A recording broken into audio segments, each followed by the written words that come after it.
بسم اللہ الرحمن الرحیم۔ السلام علیکم دوستو۔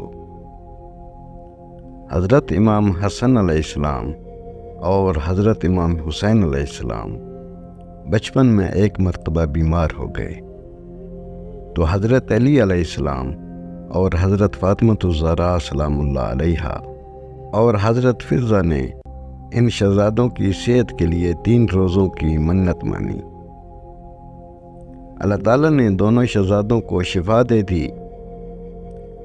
جب نظر کے روزوں کو ادا کرنے کا وقت آیا تو سب نے روزے کی نیت کر لی۔ حضرت علی علیہ السلام نے ایک یہودی سے جو لیے، 3 دن کھانا پکایا،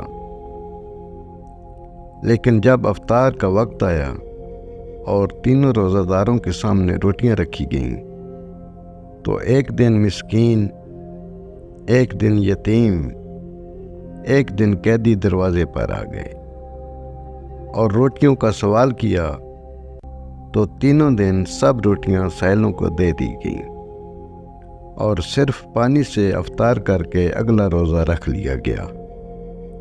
حضرت فضہ حضرت بی بی فاطمہ سلام اللہ علیہا کے گھر کی خادمہ تھیں۔ قرآن مجید میں اللہ تعالیٰ نے اپنے محبوب صلی اللہ علیہ وآلہ وسلم کی پیاری بیٹی کے گھر کی اس سرگشت کو ان الفاظ میں بیان فرمایا: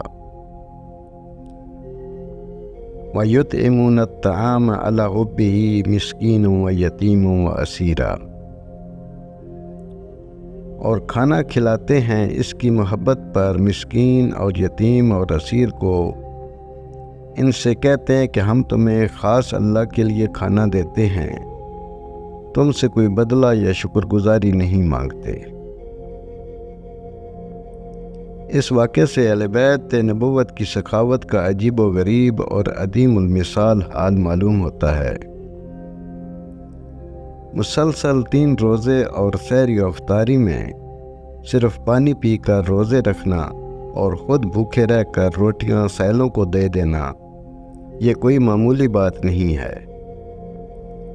کسی نے کیا خوب کہا ہے: بھوکے رہتے تھے خود، اوروں کو کھلا دیتے تھے، کیسے صابر تھے محمد صلی اللہ علیہ وآلہ وسلم کے گھرانے والے۔